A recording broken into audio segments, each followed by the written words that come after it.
Hi అండి, welcome to Shri నిత్య channel. ఈరోజు మనం వెజిటబుల్ పలావ్ ఎలా తయారు చేసుకోవచ్చో చూపిస్తున్నాను. ఈ పలావ్ ఎంతో టేస్టీగా ఉంటుంది. ఈ వీడియో చూసి మీరు కూడా ఒకసారి ఇలానే ట్రై చేయండి. దానికోసం ముందుగా నేను ఒక బౌల్ తీసుకున్నాను. దాంట్లో ఒక గ్లాసు బాస్మతి రైస్ తీసుకోవాలి. నేను ఇక్కడ బాస్మతి రైస్ తీసుకుంటున్నాను. మీరు నార్మల్ రైస్తో అయినా చేసుకోవచ్చు. ఈ రైస్లో కొద్దిగా వాటర్ పోసి ఒక 2 సార్లు శుభ్రంగా వీటిని కడగాలి.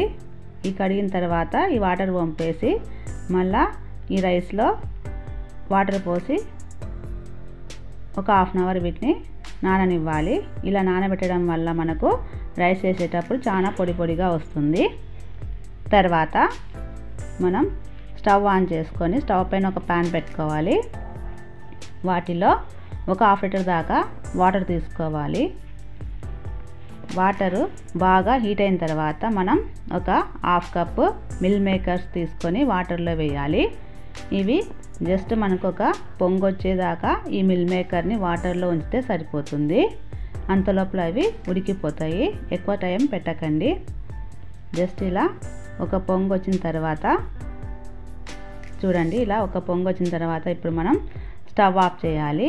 స్టవ్ ఆఫ్ చేసిన తర్వాత ఒక చల్లని నీళ్ళని ఒక గ్లాసు వీటిలో పోయాలి. కూల్ వాటర్ లేకపోతే మీరు ఐస్ క్యూబ్ అయినా వేసుకోవచ్చు.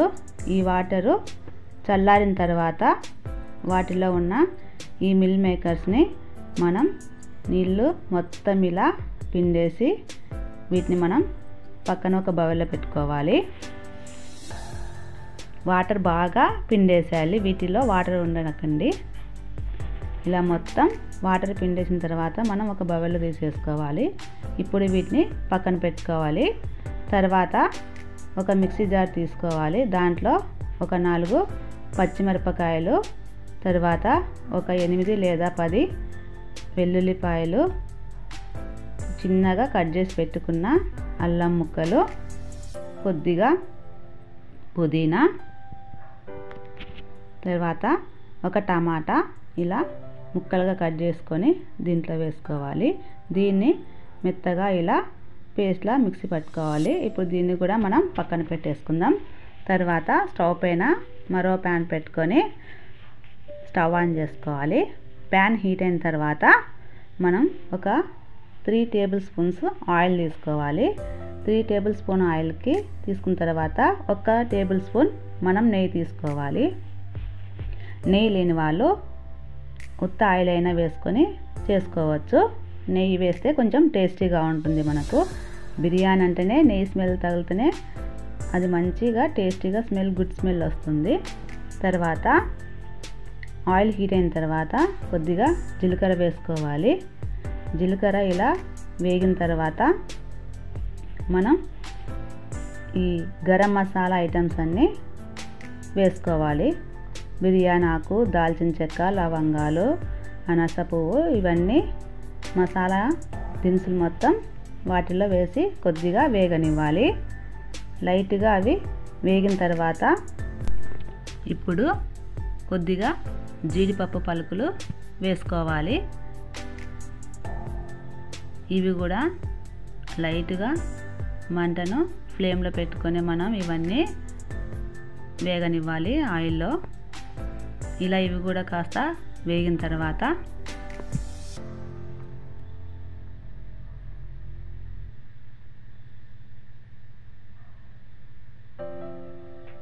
మనం కట్ చేసి పెట్టుకున్న ఆనియన్స్ కూడా వేయాలి. ఇవి చాలా చిన్నగా కట్ చేసుకోండి. పెద్దదైతే ఒక ఉల్లిగడ్డ, చిన్నవైతే 2 ఉల్లిగడ్డలు ఇలా కట్ చేసి వేసుకోండి. ఇవి కూడా ఆనియన్స్ ఇలా లైట్ గోల్డెన్ కలర్ వచ్చేదాకా ఆయిల్లో ఫ్రై చేయండి. తర్వాత బంగాళదుంపలు ఒక 2 పైన చెక్కు తీసి ఇలా చిన్న చిన్న ముక్కలుగా కట్ చేసుకోవాలి. వీటిని కూడా ఒక హాఫ్ కప్పు వేసుకోండి. తర్వాత క్యారెట్ కూడా ఇలా చిన్న ముక్కలుగా కట్ చేసుకొని ఒక హాఫ్ కప్పు వేసుకోండి. ఒక 2 పచ్చిమిర్చి ఇలా ముక్కలుగా కట్ చేసి వేయండి. తర్వాత ఇవి గ్రీన్ బఠానీ, నేను గ్రీన్ బఠానీ ఇవి ఒక 10 మినిట్స్ ముందు వాటర్లో నానబెట్టి వేస్తున్నాను. మీకు పచ్చి బఠానీ ఉంటే డైరెక్ట్ వేసేసుకోవచ్చు. ఇలా ఇవన్నీ వేసిన తర్వాత ఇప్పుడు వీటిలో కొద్దిగా సాల్ట్ వేసుకోవాలి. మనం ఈ రైస్కి ఎంత సాల్ట్ సరిపోతుందో చూసుకొని వేసుకోండి. ఇలా సాల్ట్ వేసిన తర్వాత వీటిని ఆ సాల్ట్ మొత్తం ఈ ముక్కలకు పట్టేలాగా కలపాలి. ఇలా కలిపిన తర్వాత ఇప్పుడు మనం పైన మూత పెట్టుకొని ఈ వెజిటేబుల్స్ని మనం మగ్గనివ్వాలి. తర్వాత ఇంకొక బర్నర్ పైన మనం ఇంకొక ప్యాన్ పెట్టుకొని స్టవ్ ఆన్ చేసుకోవాలి. ఆ ప్యాన్లో మనం ఇందాక ఒక గ్లాస్ రైస్ తీసుకున్నాం కదా, ఒక గ్లాస్ రైస్కి గ్లాస్న్నర వాటర్ పోసుకోవాలి. ఇలా గ్లాస్కి గ్లాస్న్నర వాటర్ తీసుకోవాలి. ఈ వాటర్లో ఒకటి బిర్యానీ ఆకు, ఇలా చెక్క, కొద్దిగా కొత్తిమీర వేసి వాటర్ మరిగే వరకు మనం ఉంచాలి స్టవ్ పైన. ఈ వాటర్ బాగా మరగాలి. ఇటు పక్క చూడండి, మనకు వెజిటేబుల్స్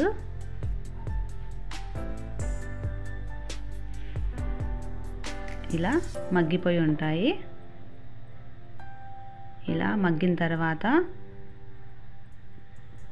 మనం వీటిలో ఇప్పుడు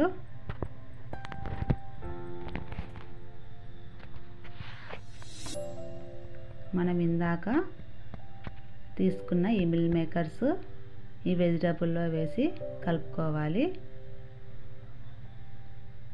తర్వాత మనం మిక్సీ పట్టి పెట్టుకున్న ఈ పేస్ట్ని కూడా అందులో వేసుకోవాలి.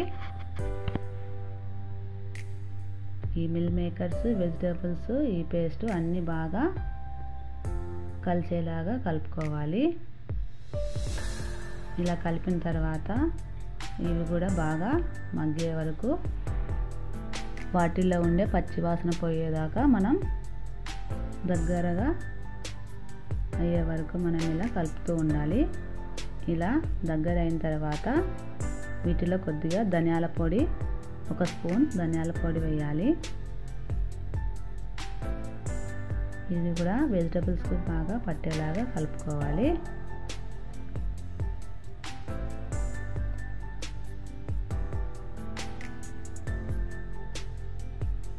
చూసారుగా, అంతా మనకు దగ్గరకు అయిపోయింది.